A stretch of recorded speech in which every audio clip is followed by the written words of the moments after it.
우리 한 번 더 기도하겠습니다. 거룩하시고 자비하신 아버지 하나님 감사합니다. 이 시간 하나님의 종으로서 충성을 다하기를 소원하는 아름다운 하나님의 사람들이 이 자리에 모였습니다. 아버지 하나님 사모하는 마음 가지고 나온 줄 아오니 가장 좋은 것을 아낌없이 주셔서 오늘 이 시간 주시는 말씀이 평생의 복이 되게 하여 주옵소서. 말씀 듣다가 주의 음성 듣기를 원합니다.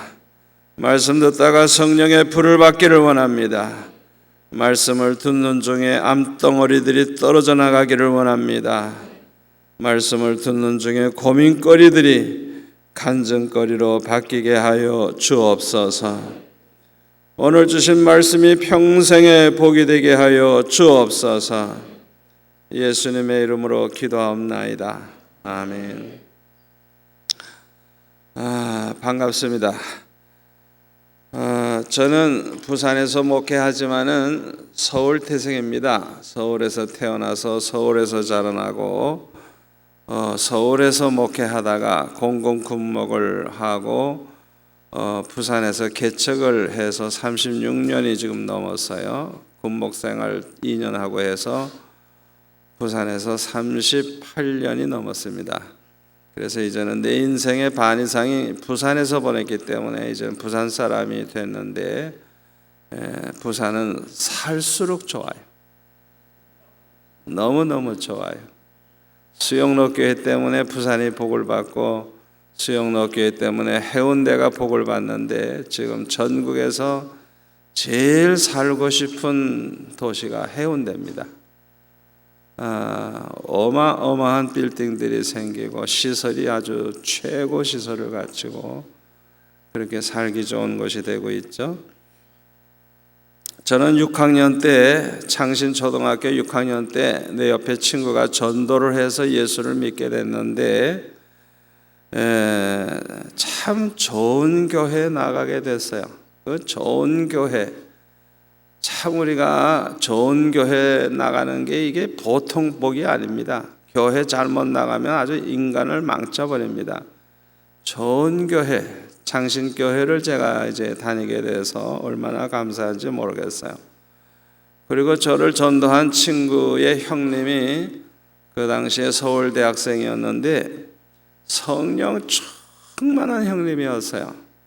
그래서 그 형님이 저를 데리고 다니면서 부흥회도 참석하고 삼각산 기도원에 가서 기도도 같이 하고 철학기도도 하고 성경을 읽으라고 책 한 권을 주셔서 열심히 읽고 그렇게 하면서 아주 그 형님 하는 대로 따라다니면서 저는 한강 모래사장에서 부흥회 할 때 추운 겨울날 그 한강에 얼어붙은 그곳에서 철학기도를 그 형님과 같이 했어요.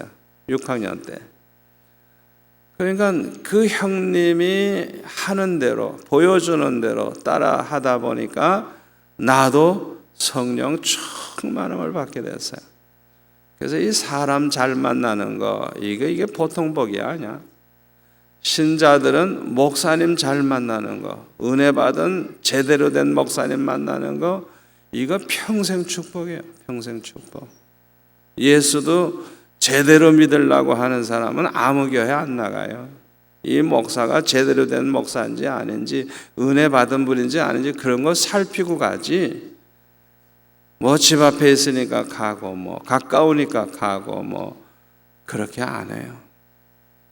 제정신이 있는 성도는 은혜 받은 목사님 찾아가지 절대 아무데나 안 가요. 절대 아무데나 안 가요. 사람 잘 만나는 게 얼마나 축복인지 몰라요. 주의 종들은 좋은 장로님 만나는 거 얼마나 축복이에요. 아멘. 잘 만나는 거 축복이에요.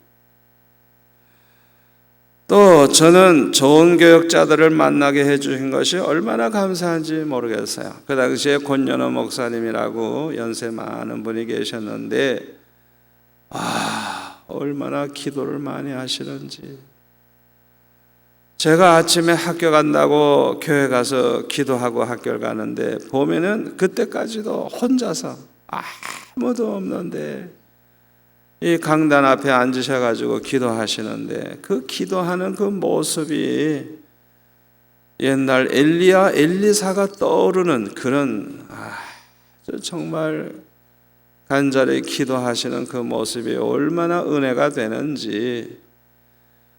그러니까 이 기도의 삶을 사는 것 자체가 그 삶 자체가 100만 불짜리 설계. 그러니까 교인들 전체가 기도 생활을 열심히 하고 저도 기도 생활을 저렇게 해야 되는구나. 그래서 저는 그 목사님 기도하는 모습을 보고 평생 기도하는 목사가 됐어요. 왜? 그걸 어렸을 때부터 날마다 봤으니까. 날마다. 나는 날마다 학교 갈 때 새벽마다 학교 가서 교회 가서 기도하고 학교 갔으니까. 학교에서 돌아올 때는 교회 가서 기도하고 집에 가고, 저녁 먹으면 또 교회 가서 기도하고 돌아오고, 또 기도 특별히 할 거 있으면 철학기도 하고. 중학교 1학년 어렸을 때부터 그렇게 그 생활을 쭉 했어요.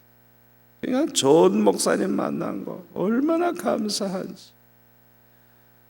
여전도사님들 보면은 100% 헌신된 그 여전도사님, 아직 난 평생 그렇게 훌륭한 여전도사님 별로 못 봤어요. 그러니까 제가 어렸을 때 만난 그 교역자가 내 머릿속에 심어준 거, 목사는 이렇게 살아야 된다, 전도사는 이런 전도사가 돼야 된다. 하나님이 그 가장 좋은 그런 환상을 머릿속에 딱 집어넣어 주셨어요. 지금도 저는 그분들을 얼마나 존경하는지 몰라요. 그리고 또 감사한 것은 은혜를 받으니까 우리 주님을 가장 기쁘시게 해드리면서 살다가 주님 앞에 가서 만나야 되겠다, 그 생각이 들었어요. 은혜 받으니까 내 안에 계신 성령이 그런 마음을 주시더라고요. 그래서 주님을 제일 기쁘시게 하려고 그러면 지옥에 갈 영혼들 전도해서 천국 가게 해주면 제일 기뻐하시겠구나. 왜? 예수님은 우리를 구원하기 위해서 이 세상에 오셨고 십자가에 못 박히까지 하셨으니까 내가 그 일을 하면 주님이 제일 기뻐하시겠구나. 그래서 6학년 제가 일반이었는데 우리 반 친구들 하나하나 전도하기 시작을 했더니 애들이 나보고 정목사 그래서 저는 일찍이 목사가 됐습니다. 그때부터 지금까지 목사라는 말을 들으니까 중고등학교 때도 그렇고 아예 친구들이 다 정목사 그래서 우리 반 아이들을 다 구원할 생각을 했어요. 그런데 내 마음에 꿈이 생겨요. 우리나라 백성을 몽땅 예수 믿게 해야 되겠다. 그런 목사가 되려고 하면 훌륭한 목사가 돼야 되겠다. 훌륭한 목사가 되려고 그러면 공부도 잘해야 되겠다. 중학교, 고등학교, 대학교도 제일 좋은 학교 나와가지고 오갈 데 없어서 신학교 간 분이 아니라 정말 세상 사람들이 볼 때 아이고 저런 분이 목사 된 건 아깝네 할 정도로 하여튼 제일 좋은 코스를 밟아야 되겠다. 그래야 내가 이 나라 백성들을 구원하는 목사가 되겠다. 그렇게 생각을 하고 평생 계획을 세웠어요. 그런데 집안은 너무 가난하고 아버지는 돌아가신 지 오래됐고 어머니는 돈 버는 재주가 없고 빚지는 재주가 있어. 빚만 많죠, 집이. 그러니까 중학교 갈 형편도 아니에요. 그런데 하나님이 축복하셔서 합격하게 하시고 입학금부터 졸업 때까지 전액 장학금을 받는 1년에 하나씩 뽑는 학생이 되게 하시고 대학교 갈 때도 합격하기도 전에 대학 학비 한 4년 동안에 반 이상을 다 한꺼번에 낼 수 있을 정도로 그렇게 엄청난 장학금을 받게 돼가지고 하나님께서 어렸을 때 그 꿈, 주님을 가장 기쁘시게 해드리다가 주님 앞에 가면 좋겠다.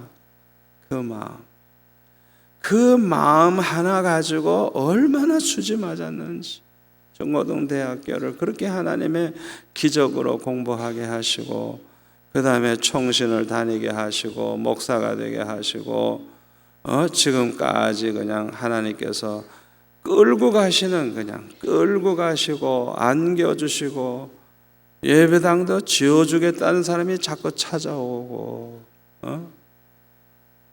나는 내가 교회 질 필요가 없어. 지어주겠대. 그렇게 목회를 하다가 이제 만 70이 돼서 이제 10월 12일 날 은퇴를 하게 되었어요. 하나님을 어떻게 하면 기쁘시게 할까? 주님을 어떻게 하면 기쁘시게 할까? 그 생각. 그 마음 하나 붙잡고 사니까 복을 받아. 아멘. 우리가 100% 그렇게 살지도 못해요. 그러나 중심은 항상 주님을 기쁘시게 해드리고 싶은 마음. 그 마음 하나 가지고 살면서 얼마나 복을 받았는지 몰라요. 그래서 저는 일찍이 목사 될 꿈을 꿨기 때문에 중학교 1학년 때부터도 부흥회 하면 그걸 다 받아 썼어요. 그냥 다 받아 쓰고, 어떤 때는 부흥회 하면 학교도 안 갔어. 왜? 나 공부 참석하려고. 나는 하나님의 종이 될 사람이니까, 설계할 사람이니까. 그래서 그때부터 목회를 아주 본격적으로 배우면서 자라나게 되는데, 목사님이 어떻게 행동하나, 말을 어떻게 하나, 부목사님들이 어떻게 행동하나, 전도사들이 어떻게 하나 아주 유심히 연구하는 거예요. 그래서 내가 이제 생각을 해보는 거예요. 저거는 너무 훌륭하다. 나도 저렇게 해야 되겠다.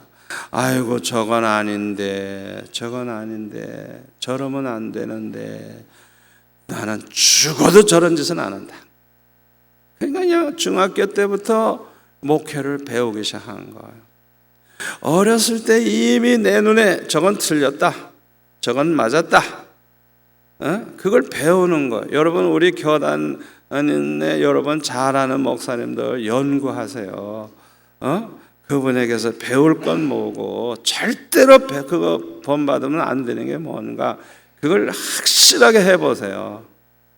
그분의 말년을 보면요, 여러분들이 평소에 본 그대로 말년에 그대로 되는 걸 볼 수가 있어요.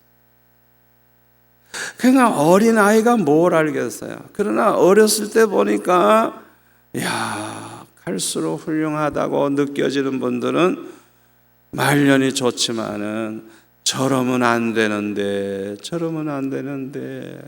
그런 사람들 말년이 비참해. 그래서 저는 목회하면서 이건 죽어도 해서는 안 된다. 그거는 절대 용납 안 해요. 그러니까 저는 평생 목회하면서 그런 덫에 걸리지 않고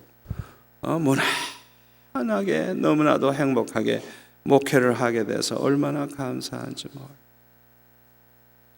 여러분, 이제라도 연구하세요. 저는 70년도에 목사 안수 받았는데, 우리 동기생들이 예정탁, 신성종 이런 유명한 박사님들 이런 분들이 동기생인데, 그때 4-5명이 항상 모여서 공부하고 그래서 따로 모여서. 그래서 그 당시에 각 교파에서 제일 부흥되는, 제일 영적으로 본받을 수 있는 좋은 목사님이 누군가, 그걸 꼽아가지고 미리 연락을 하고 1시간만 내달라고 우리 합동축 목사 젊은이들인데 배우려고 그런다고. 그러니까 이분들이 얼마나 좋아하는지. 왜? 그런 팀이 그 당시에는 없었거든. 그러니까 우리는 그때 벌써 다 돌았어요. 한 바퀴 돌았어. 그렇게 그분이 왜 그렇게 부흥되고 왜 그 교단에서 제일 큰 교회가 되고 왜 그분이 존경을 받느냐, 그걸 연구하는 것. 오래 연구하다 보면 장단점이 보여요. 아, 이것만은 나는 안 되겠다. 그것만은 내가 아무리 그분이 훌륭해도 그거는 아니다. 가만히 보니까 내가 본 그것 때문에 그분이 말년에 고생하더라고요. 그렇게 훌륭한 사람이 말년에 고생하더라고요. 그러니까 철저하게 연구하며 배워야 돼요. 여러분들이 대교회를 하고 싶으면 왜 대교회가 됐는지 그런 목사는 절절절 따라다니면서 연구하고 배우라고요. 수박 겉핥기식으로 아는 것처럼 착각하지 말고 구체적으로 배워야 돼요. 구체적으로. 그래서 자기 걸로 삼아야 돼요. 내가 본받을 것과 절대 따라서는 안 되는 게 뭔가, 그걸 구분해야 돼요. 그게 얼마나 중요한지 몰라요. 저는 가난하게 자라난 게 너무 감사합니다. 초등학교 때보다 중학교 때 더 가난했어요. 고등학교 때는 더 가난했어요. 대학교 때는 방 한 칸이 없었어요. 완전히 하나님께서 얼마나 연단을 하시는지. 그러니까 나는 기도 없이는 못 살아. 알고 보니까 하나님께서 항상 어려운 가운데 살게 하셔서 기도 안 하면 못 베기더라고요. 그러니까 어렸을 때부터 기도 많이 하다 보니까 성령의 불을 받기도 하고, 어떤 때는 청교일날 혼자서 그냥 중학교 어린 꼬마가 지하실에 들어가서 철학 기도를 할 때 갑자기 누가 따뜻한 담요를 위에서부터 이렇게 쏴주듯이 그냥 편하게 이렇게 쏴주듯이 그냥 기도하다가 희한하잖아요. 지금 너무 쳐서 벌벌벌 떨고 있다가 이상하다. 전혀 추운 건 모르고 그냥 따뜻하게 누가 안아주는 것 같은, 그 속에서 철학 기도를 하기도 하고. 고등학교 2학년 때는 너무너무 절망적이기 때문에 죽고 싶어가지고, 이런 세상은 살 세상이 아니다. 천국 가야 되겠다. 자살은 할 수가 없어. 그래서 죽는 길이 있을까? 금식 기도하다 죽으면 되겠구나. 죽는 길이 있구나. 그래서 여름방 하자마자 금식 기도 시작했어. 하루 지나도 안 죽고 이틀 지나도 안 죽고 사흘 됐는데 배는 고파 죽겠는데 안 죽어. 가만히 생각하니까 예수님도 모세도 40일 금식 기도해도 안 죽어. 방학은 30일인데 큰일 났구나. 빨리 죽어야 되는데 오래 끌면 고생만 하고 빨리 죽어야 되겠다. 그래가지고 사흘째 되는 날은 오늘은 내가 꼭 죽어야 되겠다. 내가 정했어요. 죽는 날로. 아예 더 이상 나는 안 살아. 그래가지고 그냥 찬심으로 마지막 기도하는 거예요. 그냥 아주 그냥 있는 힘을 다해서, 나는 이런 세상 살고 싶지 않습니다. 나는 이런 세상 살고 싶지 않습니다. 날 불러가 달라고 전심으로 기도하는데, 그때 기도하는 내 방에 주님이 찾아오셨더라. 아무 형상은 안 보이지만은 가까이 오셔서 너는 죽었느니라. 나를 위해서 살아줄 수 없겠니? 나를 위해서 살아줄 수 없겠니? 나를 위해서 살아줄 수 없겠니? 그냥 막 애원하시듯이 너는 죽었다. 이미 죽었다. 이제는 나를 위해서 살아달라.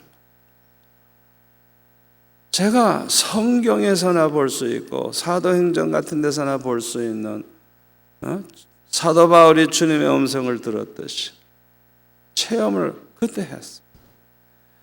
그러니까 가난하게 하시고 생활이 어렵게 하심으로 기도하게 하시고, 그 기도 생활을 통해서 영적 체험을 많이 하게 하셨어요. 주님을 그렇게 만나게 하셨어요. 저는 그때부터는요, 목숨을 건 신앙을 가지게 되었어요. 나는 주님을 위해 살다가 죽을란다. 주님을 위해서 살다 죽을란다.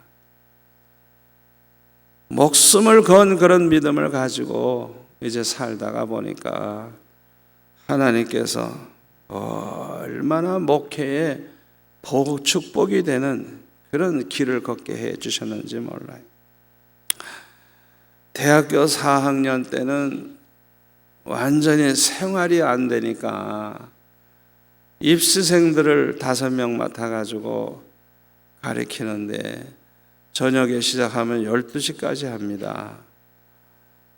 12시에 자면 5시에 일어나서 2시간을 또 가르칩니다.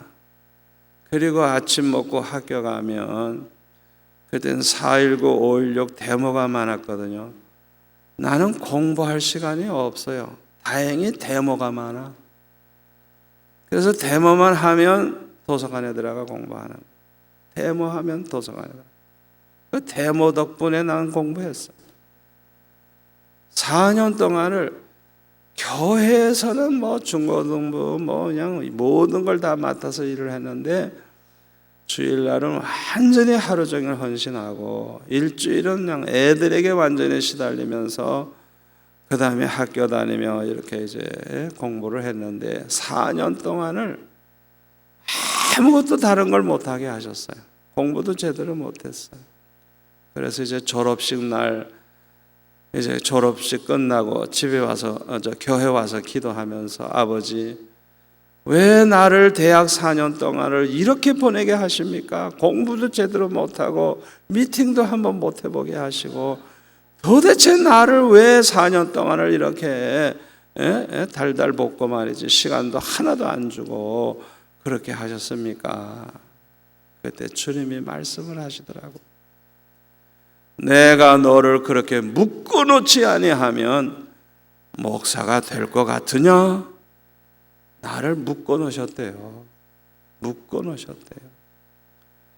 하여튼 요새 대학생은 어떤지 모르지만은 제가 그 옛날 50년 전 그 옛날 대학생들은요 하여튼 뭐 서울대학 정도 다니면 아가씨들이 졸졸 따라오고 말도 못해요. 말도 못해. 얼마나 엄난하게 사는지 말도 못해. 그러니까 하나님께서 저에게 미팅 한번 할 시간을 안 주시는 거예요. 완전히 그냥 애들에게 시달리게 하시고 틈틈이 그냥 공부하게 하시고 교회만 충성하게 하시고 그렇게 하신 거예요. 알고 보니까.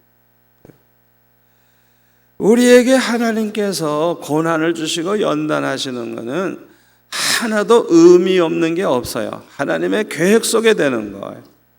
아멘. 여러분들이 어떤 어려움을 겪는지 모르지만 절대 그게 우연히 있는 게 아니에요. 그게 다 유익한 거예요. 지나고 보면. 아멘. 감사하세요. 감사하세요.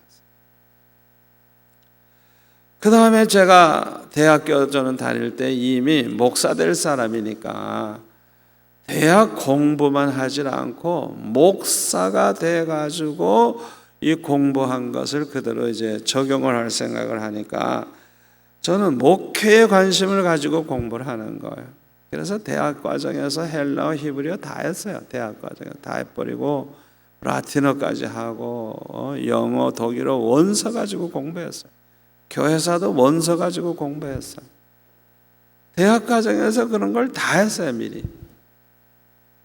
그런데 신학교 가니까 성경학교 수준이에요. 딱 가니까 성경학교 수준이야. 배울 게 하나도 없어요. 그래서 나보고 헬라어, 히브리어 교수들은 나가 놀래.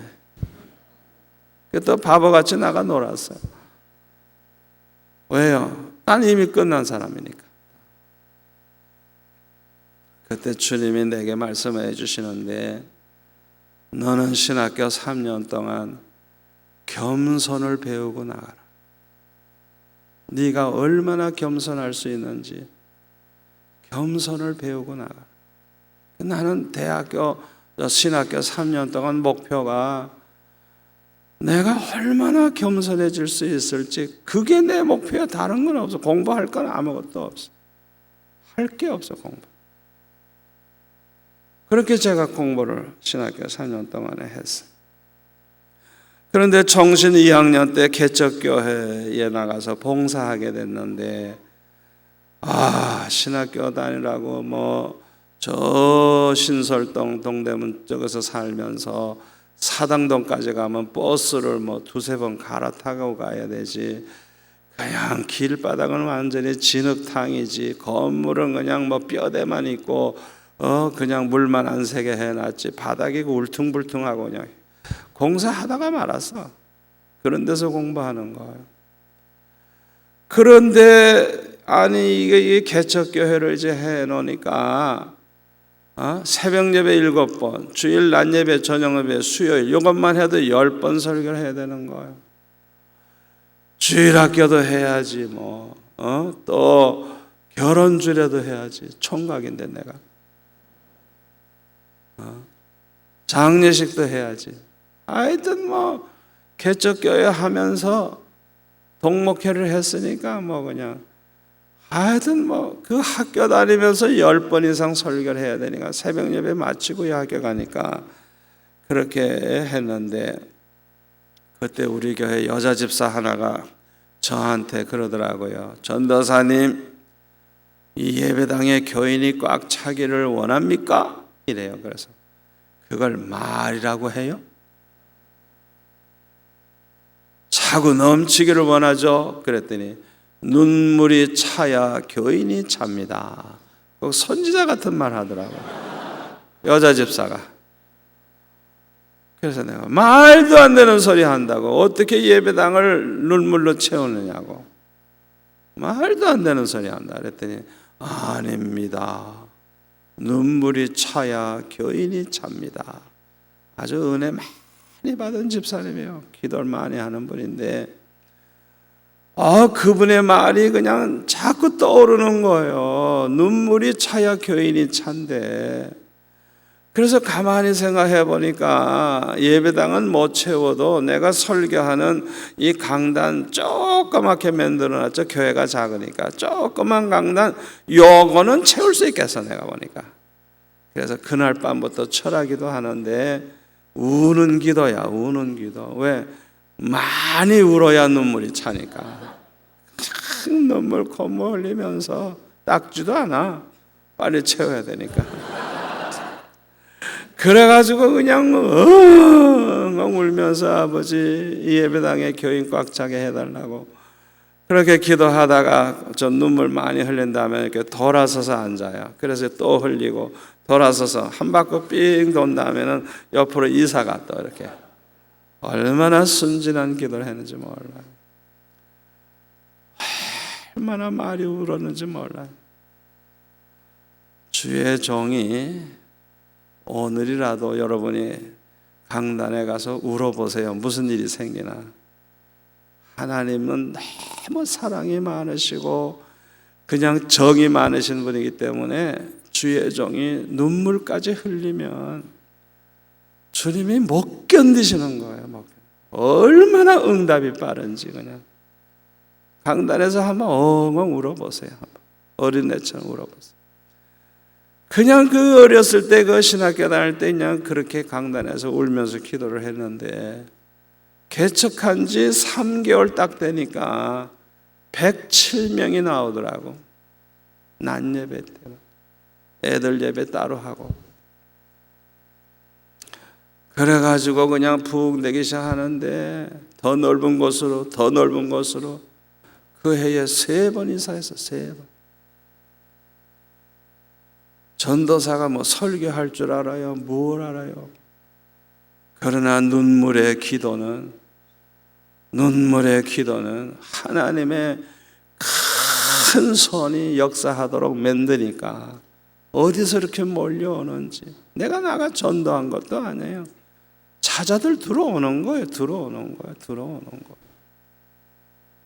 그러니까 170명, 180명 막 이렇게 되더라고요. 1년에. 여러분, 제가 깨달은 거 있어요. 목회의 방법을 배우려고 하지 말고 성령이 일하시도록 좀 만들어 주세요. 성령이 여러분과 함께 일하고 싶어 하시는데 성령이 일하시도록 기회를 좀 드리라고. 성령이 여러분 교회를 맡아서 목회하도록 좀 기회를 드리라고. 우리는 불완전하지만 성령은 완전하신 분이기 때문에 아예 끝내줍니다. 끝내줘. 성령이 일하게 하시는 방법이 뭐냐? 성령께 부르짖는 길밖에 없어. 아멘. 성령께 부탁하라고요. 주님, 내 힘으로는 안 됩니다. 그러나 성령께서는 하실 수 있습니다. 나는 나아가서 한 명도 전도 못합니다. 그러나 하나님께서 매출하게 몰아오듯이 그냥 몰아오시면 몇백 명, 몇천 명도 옵니다. 주님이 하십시오. 성령에게 기회를 좀 드리라고요. 제가 목회를 해보니까 성령이 일하시도록 만드는 것처럼 지혜로운 게 없어요. 내가 가서 말을 해가지고 실수하면 말했다가 손해를 더 봐. 그래서 주님께 맡기는 거예요. 주님이 대신 가서 좀 하십시오. 주님은 실수가 없으세요. 주님은 완전한 분이에요. 전지전능하신 분이에요. 아멘. 제가 신학교 졸업하고 나서 생각해 보니까 내가 이대로 이 교회에 있으면은 그저 허덕이다 말겠구나. 훌륭한 목사님 밑에 가서 배워야 되겠다. 그래가지고 그거를 다른 목사님에게 인계하고 제가 신현교회, 이대입구에 있는 신현교회 가서 3년 동안을 정석권 목사님 밑에서 이제 배우게 됐어요. 저는 동목회 하던 전도사니까 다르죠. 첫날 설교를 저녁에 딱 했더니 목사님이 물어보지도 않고 강고를 해. 일주일 동안 월요일부터 토요일까지 일주일 동안 부흥회 한대. 강사는 정필도 전도사. 아니 나한테 물어보지도 않고 내가 부흥회 해보지도 않았는데 첫날 내 설교를 듣더니 그 정석호 목사님 부흥사인데 내 설교로 부흥회 할 수 있겠다 생각도 했는지 아예 강고를 해버리더라고. 제가 아주 혼났어요. 미천이 없어가지고. 부흥회 설교는 다르잖아요. 그런데 저는 동목회를 하니까 보통 전도사는 2,000원, 3,000원 한 달 월급 받을 때 저는 18,000원인가 받았었거든요. 동목회 하니까. 그런데 신현교회 딱 가니까 3,000원씩 주다가 5,000원으로 올렸대. 18,000원 받던 나를 말이죠. 기가 차. 그래가지고 목사님은 처음에는 나를 부목 티오로 그렇게 전임 전도사로 했는데 사택도 보여줬다고요. 사택. 여기 이사하세요. 그리고 사택도 보여주고 다 그래서 이제 생활비도 굉장히 이제 많이 줄 알았는데 부임하는 첫날 오래요. 갔더니 장로 중에 하나가 튼대. 왜 그러냐 하면 아니 이제 신학교 나온 학생인데 어떻게 부목사 같이 쓸 수 있느냐. 교육전도사로 쓰다가 좋으면 그때 쓰면 되지 않냐.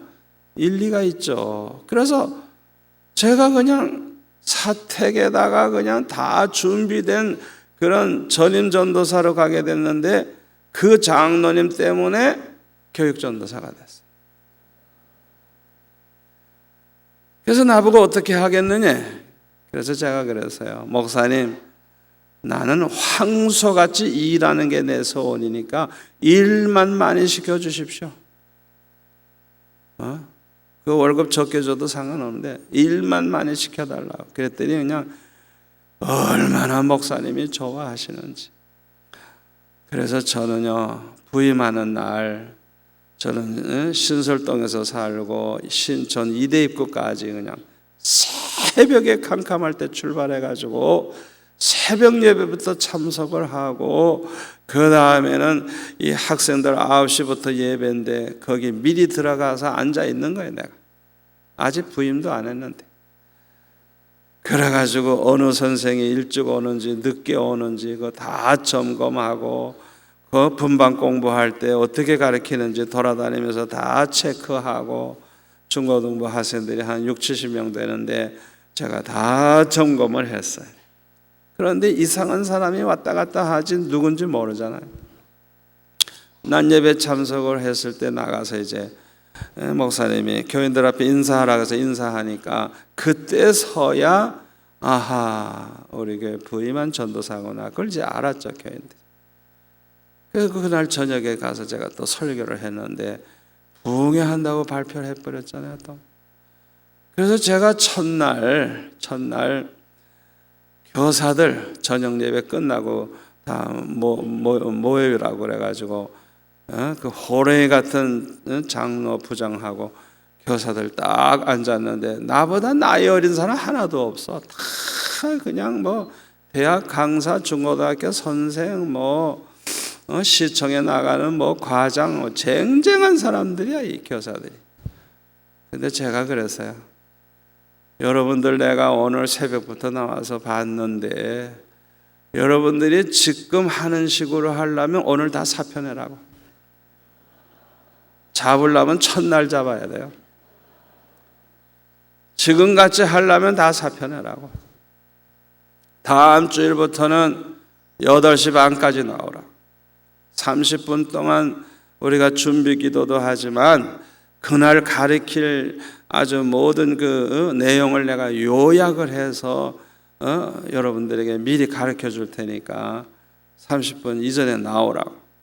그래가지고 그분들을 그 다음 주일부터는 30분 전에 나와서 제가 요약을 다 해주고 기도를 같이 하고 그리고 이제 예배드리고 분반 공부를 했어요. 3개월쯤 되니까 200명 돌파를 해버려요. 애들이.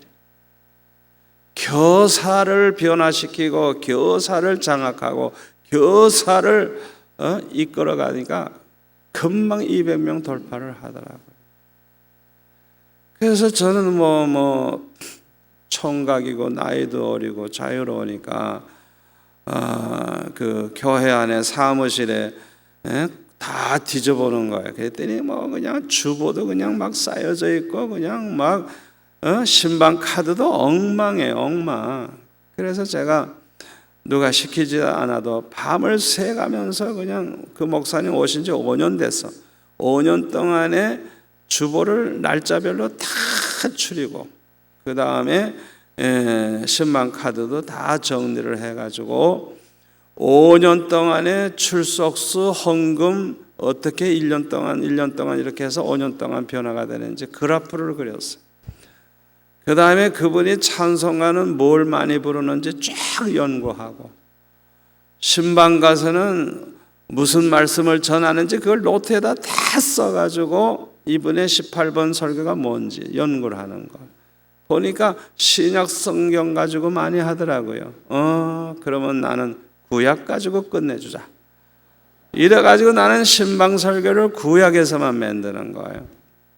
그리고 찬송가도 장례식 때 쓰는 거, 돌 때 가서 하는 거, 병든 집에 가서 아픈 집에 가서 하는 거, 그냥 그걸 찬송가를 다 분류를 했어요. 나는 다.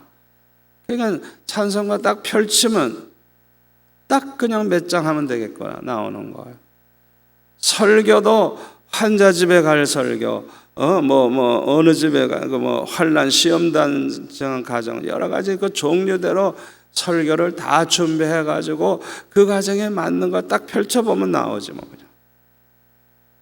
그러니까 날 따라다니는 장로님, 전도사님 이런 분들이 항상 수첩 들고 적느라고 정신없어. 나하고 신방 다니면 그냥 하루 종일 은혜 받는 거예요. 은혜 받는 거예요. 그리고 누가 시키지 않아도 철학 기도를 했더니 거기 교회에 기도 대장들이 누군가 알 수가 있죠. 밤새도록 내가 부르짖는 그 기도를 보니까 소문이 쫙 나버렸어요. 새로운 전도사가 불받은 전도사라. 기도하는 거 보면 알잖아. 그냥 입에서 입으로 소문이 쫙 퍼져버리는 거. 나중에 그 장로님들이 얘기하는데 부산에 와서 수영로교회 부흥되는 걸 보고 장로님들이 그러더라고요. 목사님은 전도사 때부터 알아봤습니다. 알아봤습니다. 왜? 다른 전도사들은요, 자기 맡은 부서만 딱 하면 가요. 왜? 더 큰 교회 가서 배운다고. 저는 그렇지 않아요. 새벽부터 나가요, 언제나. 하루 종일 하고, 낮에도 학생들 막 신방하고, 그 다음에는 아이들 데리고 성경 가지고 뭐든지 물어봐라. 그래가지고 그냥 애들이 희한한 걸 찾아가지고 물어봐요. 그냥. 그것 때문에 애들이 성경을 얼마나 많이 읽는지, 다른 교회까지 소문나가지고 다른 교회 아이들까지 와. 그래가지고 아이들이 뭘 물어봐도 그걸 설명을 내가 다 해주는 거야. 그러면서 이제 내가 얼마나 성경을 아는지 정리할 기회가 됐어. 애들 신방하지, 그렇게 성경 공부도 하지. 예배 끝나면은 5분만 기도하고 가자. 그래서 본당 밑에 작은 방이 있어요. 그게 모여서 기도하는데 5분이 뭐야? 5분이 1시간, 2시간 되는 거예요. 애들이 그냥 막 불을 받기 시작을 하는데 애들이 은혜를 받으니까 또 공부를 잘해. 그 해부터 서울대, 이대, 고대 그냥 인류학교 들어가는 애들이 막 생기기 시작하는 거예요. 애들이 은혜 받으니까 공부를 잘해. 공부를 잘해. 그 아이들 중에 목사 된 사람 많아. 목사 된 사람 많아. 그러니까 나는 다른 전도사하고 달라. 이거는 신방하지, 기도 절야하지, 교회를 시키지도 않은 거 사무실 정리 다 해놓지. 그러니까 다른 전도사들 5,000원씩 받는데 나는 봉투에 10,000원이 나오더라고요. 그러더니 3개월 딱 지나가니까 당에서 결정해가지고 사택을 주고 25,000원인가 24,000원인가 사례비가. 다른 전도사 5,000원 받을 때 나는 25,000원인가 받았어.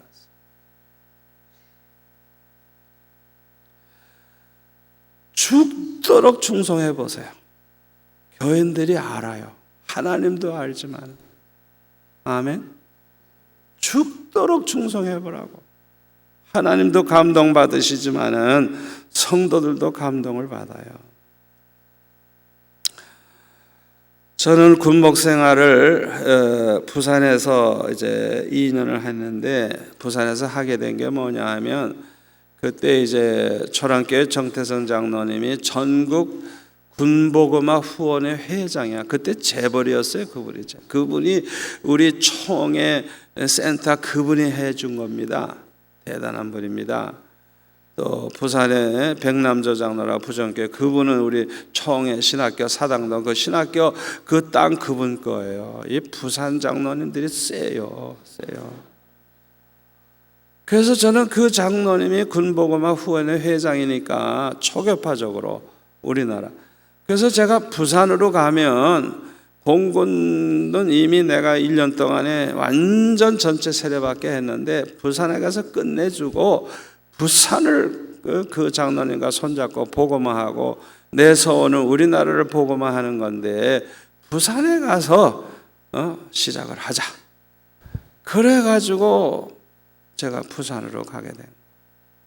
그래가지고 부산에서 2년 동안 있으면서 장병은 물론이고 문관들까지 또 영회자들 장교들은 부부가 다 교회 나오게 해서 주일날마다 부대장 내외 딱 앉고 성가대에는 장교들 부부가 다 앉고 그렇게 예배드리는 부대가 되었어요. 전 장병이 신우 예배 다 내. 전체 월급날 아예 떼버려 다.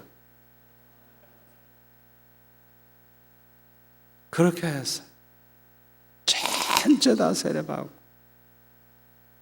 그 교회 돈이 많으니까 날마다 중대별로 운동하면 먹을 거 그냥 뭐 사이다, 콜라, 빵 이거 쌓아놓고 했어요. 이기던 지던 나눠 먹으니까. 부대 행사 그냥 다 군정실에서 했어요. 그렇게 했는데 제대할 때쯤 되니까 5군데서 오라 그래. 서울에서 5군데서. 충영교에서는 김차희 목사님이 부목으로 오라 그러고, 동목회 자리도 생겼는데 5군데서 오라. 5군데. 한 군데서 오라 그러면 쉬운데 5군데서 오래. 그래서 아버지, 나는 어디로 가야 될지 모릅니다. 나는 아버지 뜻대로 사는 게 내 소원인데 말씀 좀 해주세요. 나는 어디든지 가겠습니다. 교회 크고 작고 문제가 아니고 주님이 원하시면 나는 어디든지 갑니다. 말씀 좀 해주세요 하고 기도를 아무리 해도 말씀을 안 해. 그래서 어떻게 해요? 제대할 날짜는 다 됐고 교회들은 독촉하고, 그래서 아버지, 오늘부터 시작해서 제일 먼저 연락이 오든지 찾아오는 사람이 있으면 그 사람에게 가겠습니다. 알아서 하십시오. 이제는 그 기도하면 이제는 누구든지 전화 오면 난 결정해 버릴 거야. 예, 갑니다. 이렇게 할 거라고. 그런데 찾아왔는데 서울에서 온 게 아니고 부산에서 왔어. 그 정태선 장로님의 셋째 아들이 하나님 앞에 서원 기도해서 응답 받으면은 예배당 지어 바치겠다고 했는데 다 이루어진 거예요. 수백억 재벌이 된 거예요. 그래가지고 이분이 예배당을 지어 바치려고 하는데 목사가 없이 어떻게 예배당 지어 바치면 뭐해요? 그래서 찾아온 거예요. 예배당 지어줄 텐데 부산에서 개척할 마음이 있냐. 그래서 아니, 나는 개척한다고도 안 했고, 왜 개척교회 해보니까 얼마나 고생이 되는지, 개척교회 한다고도 안 했고, 또 부산에서 목회한다고도 안 했고, 서울 사람 서울 가야지. 그래서 일주일 동안 기도할 기회를 달라고.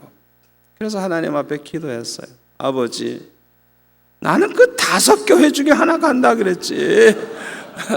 부산은 내가 말도 안 했는데 또 개척하라고 그러시는데 난 개척할 마음이 없는데 왜 그렇게 하셨습니까? 월, 화, 수는 그냥 넘어갔어요. 목요일 날 되니까 기도하려고 눈만 감으면 그냥 머릿속에 그림같이 그냥 떠오르는데 그냥 수천 명이 모인 그런 환상이 나타나는데, 이 양떼들 버리고 어디로 가겠니? 이 양떼들 버리고 어디로 가겠니? 자꾸 주님 말씀하시는 거예요. 하하, 주님의 계획이 있구나, 뜻이 있구나. 그래가지고 토요일 날 개척하겠다고. 그래서 시작한 게 수영로교회. 우리 하나님은 아주 신실하세요. 말씀하시면 반드시 책임져요. 내가 아무리 부족해도 괜찮아, 문제가 많아도 괜찮아, 하나님이 보여주신 그대로 이루시는 걸 지나간 36년 동안 보니까 하나님은 그 말씀하신 걸 그대로 지키시는 하나님. 여러분에게 부탁합니다. 좀 이런 자리에 왔으면은 강의만 듣고 가지 마시고 하나님의 음성을 들을 때까지 목숨 걸고 한번 기도해 보세요. 주님이 한번 말씀하시면 끝까지 책임을 지세요. 그대로 돼요. 평생의 복이 되는 건데 그 좋은 복을 왜 못 받고 있어요? 여러분이 주님 만나는 체험을 하고 주의 음성 들으면 여러분의 목회가 달라져요. 이 설교가 달라져요. 의식이 달라져요. 완전히 달라져요, 사람이. 나는 은혜 받은 사람 못 받은 사람 딱 보면 알아. 보면 알아. 은혜 받은 사람 달라요. 교인도 그걸 알아요. 우리 목사님이 맹탕인지 지식적으로만 설교하고 그러는지 정말 주님 만난 사람인지 교인들도 알아. 교인들도 알아. 여러분, 목회가 죽어도 안 되는 사람 이유가 뭔지 알아요? 은혜를 못 받았어, 이 목사가. 은혜를 받으면 중요한 게 뭐냐? 사람이 변화가 됩니다. 그런데 그 개떡 같은 성질이 그냥 있어. 아주 고약한 성질. 아주 악해. 화가 나면 그냥 얼마나 목사가 악한지. 불의한 짓 잘하고, 거짓말 잘하고, 이중적인 삶을 살. 교인들이 모르는 줄 알아요? 다 알아요. 하나님이 알고 마귀가 알고 교인이 알아요. 몇 년만 지나면 다 알아요. 우리 목사님이 목회에 전념하는 분인지 적당히 하는 사람인지 교인이 다 알아, 다 알아. 속일래야 속일 수가 없어요. 그러니까 목사로서의 삶이 정말 은혜롭고 존경스러우면 교인들 입에서 퍼져나가 가지고 멀리에서도 찾아오는 역사가 일어나는 거예요. 여러분, 수영로 교회가 몇만 명 교인이 되는 거는 그 동네 사람 때문에 되는 게 아니에요. 양산, 울산, 마산, 거제도, 창원, 김해, 그 멀리서들 온다고요. 소문 듣고 오는 거지. 누가 전도했겠어요? 그 사람들은 또 보통 사람들이 아니야. 거제도에서 오는 팀들은 보면 변호사, 의사, 교수, 쟁쟁한 사람들이 아무리 봐도 거기 나갈 교회가 없나 봐. 그러니까 부산까지 오는 거야. 내가 그 사람 보고 오라 그랬어? 내가 이름을 알아? 자기네들이 오는 거예요. 오는 거예요. 왜 부흥이 안 되느냐? 부흥 안 되는 원인이 목사에게 있는 거예요. 그 목사님 자체가 부흥될 수 있는 목사가 돼야 되는 거예요. 도대체 은혜가 안 되는데 더 뭐지? 성질은 개떡 같은데. 여러분, 사모님이 여러분을 볼 때 존경심이 생기고 목사님 설교를 들으면 사모님이 눈물을 흘리고 은혜를 받을 수 있다면 그런 교회 부흥 안 되면 기적이야.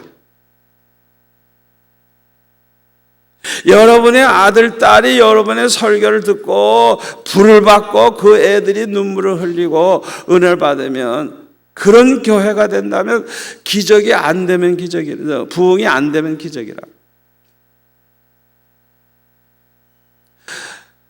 여러분, 언제나 가까이 있는 분들에게 조심하세요. 가까이 있는 분들, 부부 사이에도 마찬가지고 교회 안에서도 사무실의 그 여직원이 목사님의 비밀을 제일 많이 알아. 그 여직원이 목사님을 볼 때 은혜가 되고 존경심이 생기면 그 교회는 부흥되게 돼 있어요. 그런데 가만히 보니까 목사가 엉터리거든. 말하는 것과 행동이 엉터리거든. 절대 부흥 안 돼요. 안 돼요. 여러분, 그거 아셔야 돼요. 절대로 우리 목회자들은 까불면 안 돼요. 여러분, 목회를 까불어 가지고 되는 게 아무것도 없어요. 목사가 까불면 채신머리도 없고 권위도 없고 은혜도 안 되고 아직도 철이 안 난 목사구나. 방정맞은 인간이구나. 어떤 목사는 여직원하고 그냥 장난을 치는 거야. 그냥 막 이러고. 세상에. 그러다가 칠개 보면 나거든. 그러다가 칠개 보면 되니까. 아니, 교역자가 어떻게 그런 짓을 해? 난 그런 사람 보면은 보는 즉시 내보냅니다. 편안하게 딴 데 가세요. 왜? 결론이 뻔하니까. 저는 그런 점에서는 아주 엄합니다. 절대 까불지 마세요. 가까운 장로님들하고 같이 사우나 탕 가고 그런 짓 하지 마세요. 절대 그 목사에게 은혜 못 받아요. 같이 놀라고 든다고. 교인들하고 놀러 돌아다니지 말라고. 언제나 가까이 오는 사람들에게 더 예의 지키고 더 조심하고 말도 조심하고. 우리 교회는 36년이 지나도요, 장로님들이 내 앞에서 얼마나 조심하는지 몰라. 그러니까 어떤 장로님은 내가 이렇게 안아주면 막 울어 그냥. 내가 안아주면 울어요. 36년 된 목사인데. 그래서 편안하지. 교회가 편안하지. 왜? 장로님들이 목사 앞에서 함부로 말을 안 하니까. 그러니까 우리 교회에서는 목사가 진리에 어긋난 짓을 했다든지 죄를 짓는다면 몰라도 그렇지 않다면 무조건 순종하기로 다 결의를 했어요. 당회에서도 하고 재직회에서도 하고 공동구에서도 다 해버렸어요. 은언하려고 하면 은언이 안 돼요. 왜? 반대 안 하기로 했으니까. 그러니까 목사님이 그냥 하세요. 목사님 그냥 기도하고 하세요. 그게 끝이야. 그러니까 뭐 예산 세우는 것도 내가 세우고, 계획 세우는 것도 내가 하고, 땅 사는 것도 내가 결정하면서, 건물 짓는 것도 내가 결정하면 그냥 하는 거. 헌금 작정 안 시켜요. 부담 안 줘요. 내가 기도해서 응답 받으면 다 되니까 목사님 기도해서 하세요. 아무도 책임 안 져요. 여러분, 교회는요, 아무도 책임 안 진다는 걸 아시고 장로님이고 돈 많은 권사고 의지할 생각을 하지 마세요. 아무도 책임 안 져요. 목회해 보니까. 목사는 바라볼 건 주님밖에 없어요. 절대 사람 의지하지 마세요. 사람 의지하고 사람 기대하면 그만큼 실망하는 것밖에 남는 게 없어요. 나는 그저 목사와 교인 사이는 목자와 양과 같은 그런 이제 관계. 목자가 양을 길러주고 돌보는 것이지 무슨 양의 덕을 보려 그래. 양은 양이지. 그래서 나는 아무도 의지하지 않아요. 주님만 바라봐요. 주님 앞에 기도해서 응답 받으면 되는 거야. 아무도 걱정하지 마세요. 자원해서 그저 원하는 사람만 헌금하세요. 하나님이 주시면 하세요. 주시지 않으면 하지 마세요. 빚져서 헌금하지 마세요. 기쁨으로 하세요. 기쁨으로 안 하면 하나님 그 헌금 받지도 않으니까 헛수고입니다. 기쁨으로 하세요. 그리고 헌금 작정 안 시켜요. 36년 동안 한 번도 난 헌금 작정 안 시켰어. 그래도 언제나 헌금이 넘쳤어. 얼마 전에 9,000평 교육관 지었어요. 그것도 그냥 지었어요. 재직해도 안 하고 그냥 지었어요. 결의할 것도 없어요. 그냥 지었어요. 그냥. 헌금은 자원해서 할 사람 하고. 그래도 다 줬어요. 빚 안 줬어요. 얼마나 감사해요. 목사가 기도해서 응답 받으면 된다 하는 걸 봤거든. 그러니까 목사를 신뢰하는 거예요. 아무도 개입 안 해요. 감히 어디 개입을 해? 자기가 무슨 돈이 있고 무슨 힘이 있다고 개입을 해? 개입할 수 없어. 그냥 목사님 기도해서 하세요. 아무도 난 돈 의지하지 않으니까. 한 번도 어김없이 언제나 넘치게 우리 하나님은 완전하신 하나님이에요. 부유하신 하나님이에요. 제가 수영로교회 지금까지 목회하면서 복받은 비결 중에 하나는 뭐냐 하면 내가 생각하는 걸 포기하고 하나님 말씀에 순종해서 하나님의 뜻대로 순종했기 때문에 하나님이 날 책임지시는 거예요. 책임지시는 거. 아멘. 그리고 개척교회를 시작하다 보니까 예배당을 미리 지어놓고 하다가 보니까 몰려오는데 헌금 안 해도 되잖아요. 예배당 잘 지어졌으니까. 온 사람들 보니까 아주 형편없는 쓰레기들이 많이 왔더라고요. 얼마나 괴롭히는 사람이 많은지. 오죽하면 내가 이런 기도를 다 했어요. 아버지, 오늘 밤에 날 불러가시든지 그 집사를 불러가시든지 둘 중에 하나 택하십시오. 목숨 거는 기도를 하는 거예요. 그날 밤에 끝내는 거예요. 둘 중에 하나 누가 죽어야 돼. 여러분 그런 기도 해봤어요? 난 이 얘기를 우리 교인들 앞에 간증 많이 했어. 왜? 그분이 그 앞에 앉아 있거든. 그분이 앉아 있고.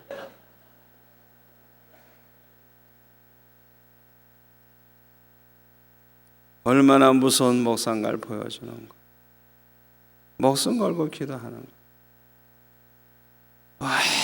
얼마나 밤새도록 부르짖었던지 그냥 새벽녘에 주님이 네가 문제다.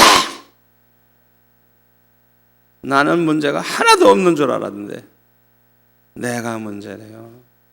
얼마나 충격을 받았는지 그냥 막 울면서 아버지 용서해 주세요. 내가 문제인 줄 나는 몰랐습니다. 나는 그 집사가 고약해서 그 집사가 그저 죽으면 될 줄 알았습니다.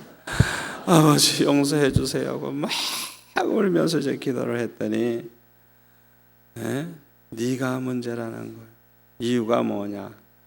나는 너를 붙잡고 일을 하고 있지 내가 그 집사를 붙잡고 일하고 있는 게 아니다. 그렇게 말씀하시더라고요. 내가 너를 붙잡고 일하고 있다. 부흥되고 안 되는 것도 너에게 달렸지. 그 집사는 너에게 맡긴 양일 뿐이다. 양일 뿐이다. 그러니까 그냥 마음에 평강이 오고 걱정이 하나도 안 돼. 그 고약한 인간들이 많아도 걱정이 하나도 안 돼. 왜? 주님이 나를 붙잡고 일하고 계시고 부흥은 내가 어떻게 하느냐에 따라 되는 것이지 그 교인들은 다 나에게 맡긴 양일 뿐이래요. 그래서 아버지 알았습니다. 이제부터는 모든 교회 문제가 내 문제인 줄 알고 아버지 하나님 잘못되어 있으면 내가 회개하고 내가 그렇게 알아서 하겠습니다. 다시는 내가 성도들 원망 안 하겠습니다. 그렇게 약속을 했어요. 그 다음부터는 내가 설교가 달라졌어요. 치는 설교 안 해. 왜? 걱정이 안 되니까. 그 사람들은 전혀 나의 방해꾼이 아니에요. 상관이 없대요. 그래서 그 다음부터는 아주 좋은 성도들을 목표로 해서 은혜로운 설교만 했어요. 은혜로운 설교. 그랬더니 내 설교가 달라지면서 새로운 교인들이 그래요. 아이고 목사님 설교 들으면요 이번에 와서 보니까 그냥 이렇게 안아주는 것 같아요. 싸주는 것 같아요. 이 설교를 내 설교를 들으면 내가 자기를 이렇게 안아주는 것 같대. 다른 교회에서 느끼지 못하는 거. 그러니까 교인들이 멀리서도 오는 거예요. 여러분들은 왜 교인이 그렇게 많이 모이는지 그 비밀을 찾아야 되잖아요. 무슨 수단으로 하는 거 아니에요. 주님이 보내주시는 거. 아멘. 여러분 기도로 해결하세요 문제를. 그런데 따라서 합시다. 입을 꼭 다물고 기도만 하자. 자꾸 말하지 마세요. 말하지 마세요. 기도만 하세요.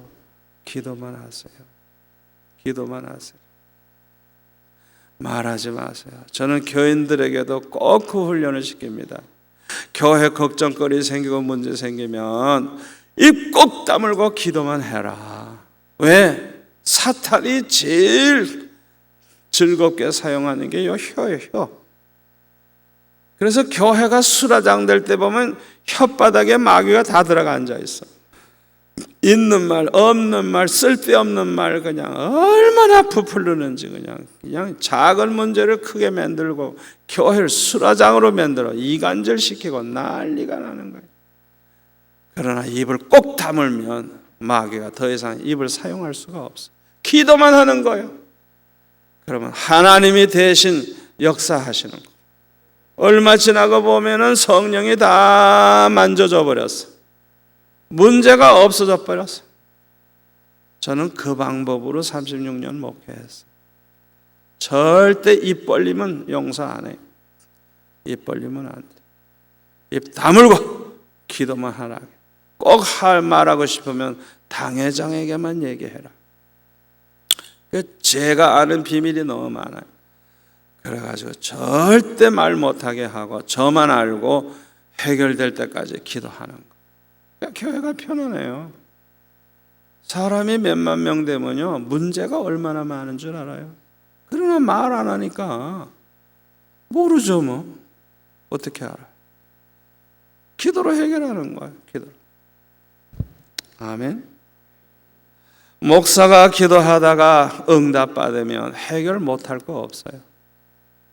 기도하다가 응답받으면 능력이 따라와요. 은혜 받은 하나님의 종으로서 메시지가 달라지고 기도가 달라지고 기적이 일어나고 그래가지고 부흥이 되는 거예요. 문제거리가 있으면 기도로 해결하고 기도로 해결하다 보니까 부흥이 되고 이게 반복이 된 거예요. 36년 동안. 편안하게 부흥되는 게 아니에요. 목숨 걸고 기도하다가 불 받고 목숨 걸고 기도하다 주의 음성 듣고 그러다 보니까 성장하는 거예요. 교역자가 성장하면서 교회가 함께 성장하는 거예요. 교역자가 성장하지 않으면 교회가 성장하지 않아요. 그리고 사랑하는 만큼 행복한 교회가 됩니다. 사랑하는 만큼. 우리 목회자가 뭐 여러 가지 복잡한 방법 아무리 써봐도 안 돼요. 중요한 거는 목사가 얼마나 사랑이 있느냐가 굉장히 중요합니다. 은혜를 받으면 받을수록 주님을 닮아가게 돼요. 주님을 닮아가는데 주님의 그 성품, 주님의 성품 중에 그 사랑의 성품, 하나님은 사랑이시잖아요. 그래서 사랑의 사람이 되는 만큼 교회에 좋은 일이 많이 생기고 목회가 아주 행복해지는 거예요. 그래서 이제 내가 100만 불짜리 나만 알아야 될 거 여러분에게 무료로 주는데 설교를 할 때 교인이 A, B, C로 나누면 A급 신자가 있는데 정말 모범적이고 존경스럽고 사랑스러운 분이 있어요. A급, B급은 보통, C급은 고약한 인간들. 아주 말 많고 아주 목사 괴롭히고 그 C급이에요. 그런데 대부분의 목회자들은 이 C급만 해결하면 된다 생각하고 설교의 초점을 언제나 C급에 두고 해요. 그래서 성경도 그런 걸 찾아서 해요. 너 벼락 맞는다, 너 망한다, 그런 것만 찾아서 해요. 아예 실예를 드는 거예요. 그러면 제일 화가 나는 게 누구예요? A급 신자예요. 이 사람은 그렇게 충성이 모범인데 목사님은 밤낮 치는 설교만 해. 그러면 점점 이 사람이 C로 바뀝니다.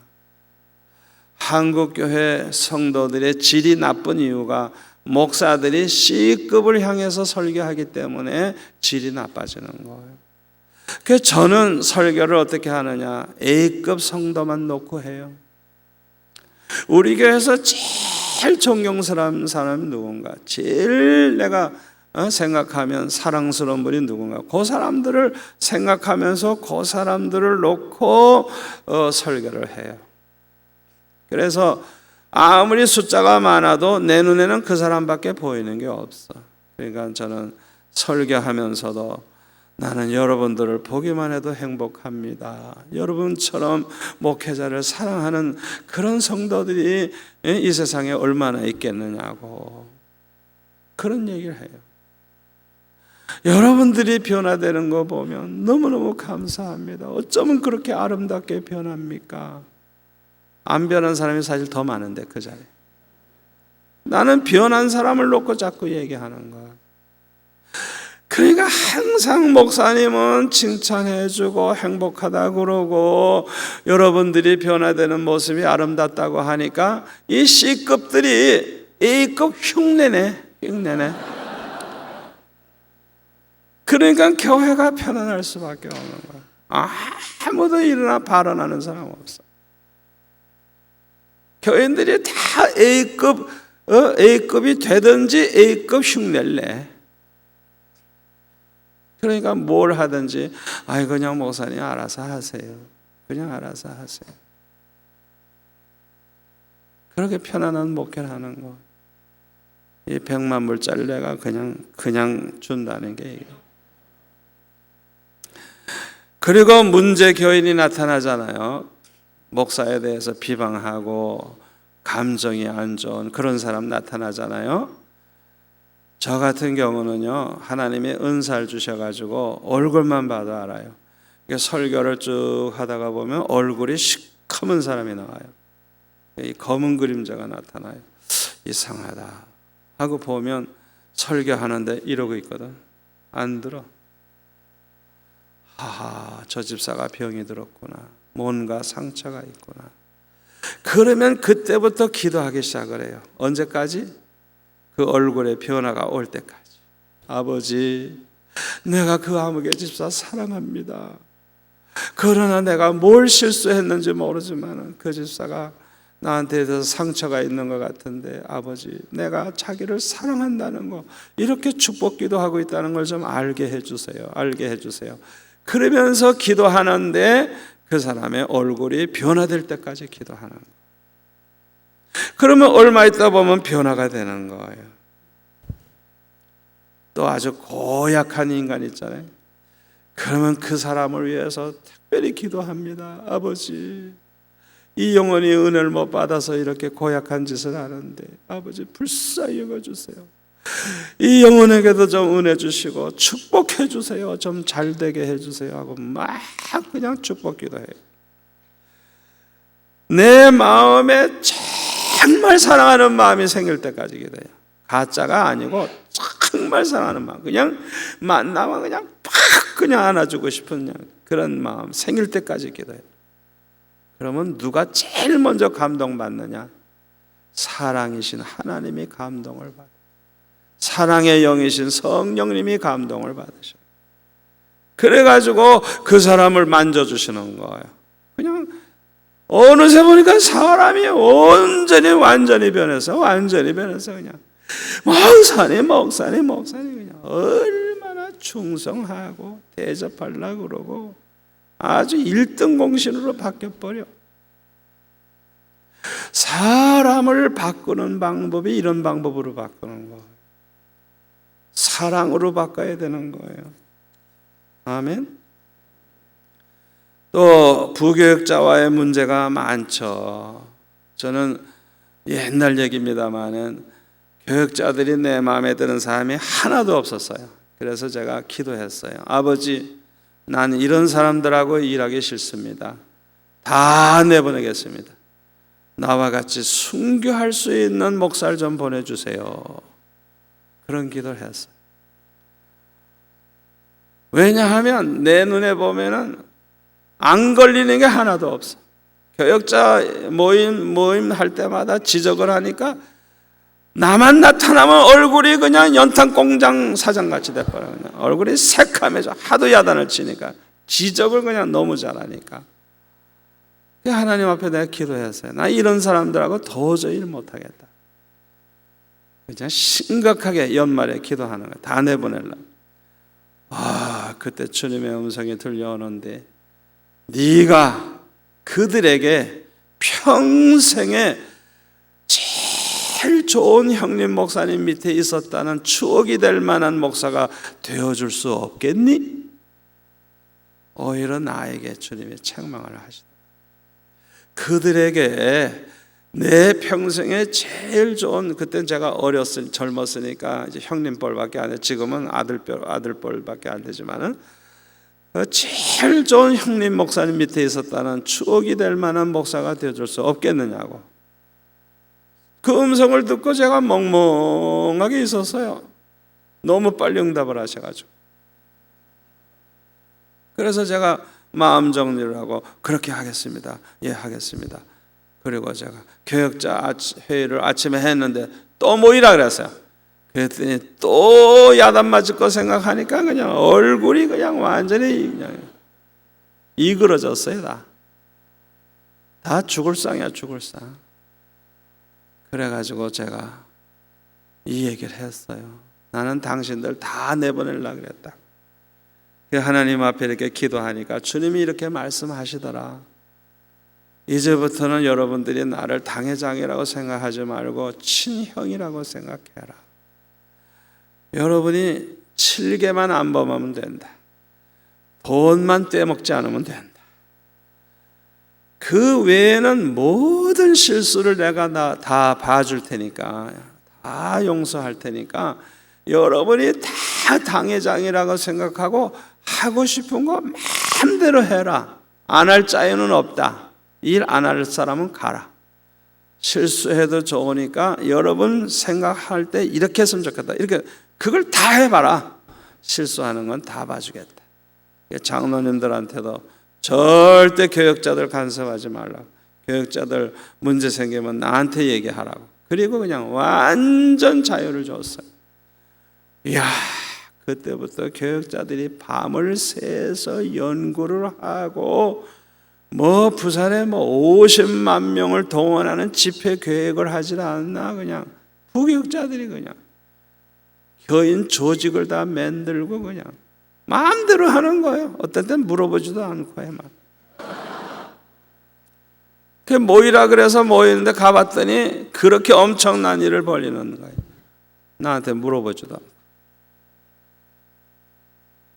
이야, 얼마나 일을 잘하는지.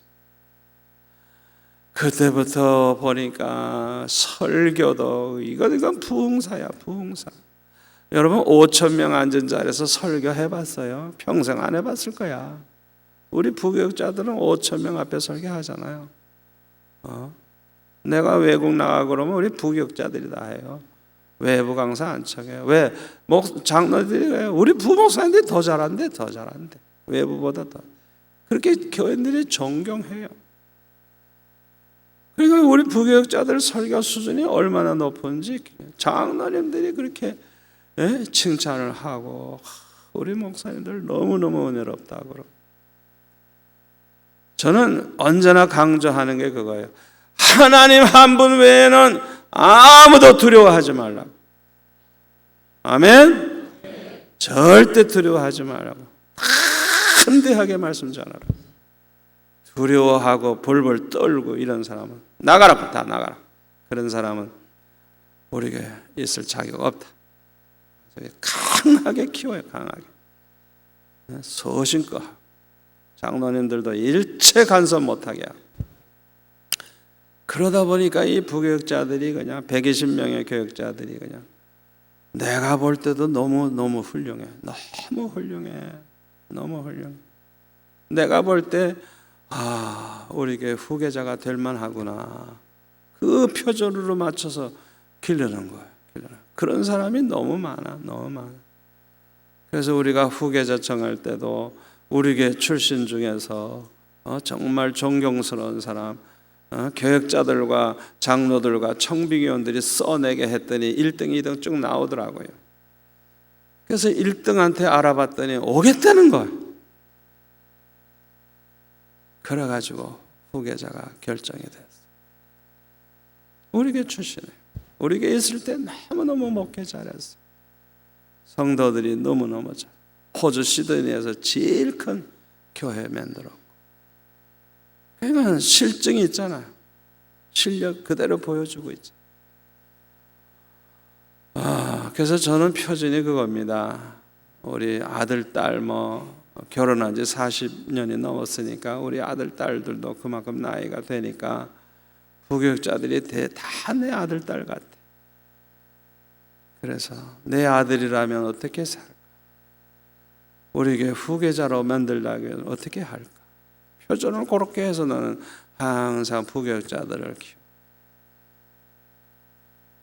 그 사랑 가지고 하는 거예요. 실수하는 거 다 덮어줘요. 근데 실수를 너무 많이 해. 마음 놓고 하니까. 때로는 쥐어받고 싶어. 그래도 어떡해? 말 못해요. 약속했으니까. 내가 다 용서한다고 약속했어요. 그래서 저는 우리 새로 젊은 목사님들이 교회 부임하잖아요. 우리 부전교회 같은 데도 우리 박 목사님 부임할 때 내가 가서 그 교회 가서 설교했어요. 5년 동안만 7개를 범하든지 돈 문제가 생겨 그런 거 아니라면, 진리에 어긋나지만 않는다면 절대 간섭하지 말고 마음껏 하십시오. 기회를 한번 줘보라고. 적어도 2배 이상 부흥할 테니까 나하고 내게 하자. 그랬어요. 난 가는 교회마다 그 얘기해요. 그랬더니 교회가 순종을 했어요. 그래가지고 그냥 교회가 과거에는 목사님 헌신 예배 가는 것까지도 허락받고 가야 되고 그러던 교회가 그냥 살인 소신껏 하라 그러니까 교회를 막 뜯어 고치고 그냥 막 너무 심하게 하다 보니까 그러더니 그냥 어떤 날은 그냥 300명 들었습니다. 그러면 할렐루야! 10,000명 돌파야. 10,000명 돌파. 할렐루야! 그냥 힘차게 목회하는데 땅도 그냥 좋은 땅을 사고, 야, 어디서 그런 용기가 나오는지. 목사님이 그냥 살아 움직이니까 메시지 자체가, 여러분 부전교회 설교 한번 들어보세요. 설교가 그냥 살아있어요. 그 교인들이 다 그냥 살아 움직이는 거예요. 나이 많고 이런 장로님들이 스스로 사표내고 젊은 장로들 세우라고 그러고 완전히 장로님들 태도가 달라지는 거예요. 목사님 소신껏 하십시오. 여러분에게도 5년만이라도 소신껏 하라고 기회만 준다면 2배, 3배 부흥될 사람 여기 많아요. 그런데 한국교회가 그걸 허락 안 하는 거. 얼마나 시어머니, 시아버지가 많은지. 거기에 눌려있어요. 눌려있다가 보니까 자기 실력 발휘도 못하는 거예요. 여러분, 하나님 한 분 외에는 아무도 두려워하지 마세요. 아멘. 두려워하지 마세요. 사람을 두려워하고 사람에게 눌리면 그 사람은 100% 마귀에게 눌려 있습니다. 그래서 눌려 있는 사람이 무슨 부흥을 시키겠어요? 안 돼요. 제가 강의 한두 페이지만 하고 말았네요. 이거 10시간은 해야 될 건데. 다음 기회가 있으면 나하고 며칠을 같이 보내면 수지하자. 이런 얘기 저런 얘기 하면서 목회에 대해서 부부 세미나까지 다 한번 하면 완전히 그냥 쌀만 낼 수 있어요. 그리고 불 받고 가야 돼. 불 받고. 성령의 불 받으면 해결돼요. 아멘. 내 시간이 지나서 그만합니다. 지났죠? 네. 한번 기도하겠습니다. 아버지 하나님 감사합니다. 오늘 주신 말씀이 주의 종들에게 복이 될 줄로 믿습니다. 역사가 일어나게 하여 주옵소서. 우리가 살아야 교회가 살고 교회가 살아야 이 민족이 살겠사오니 아버지, 이 자리에 있는 주의 종들을 통해서 역사하여 주옵소서. 예수님의 이름으로 기도하옵나이다. 아멘.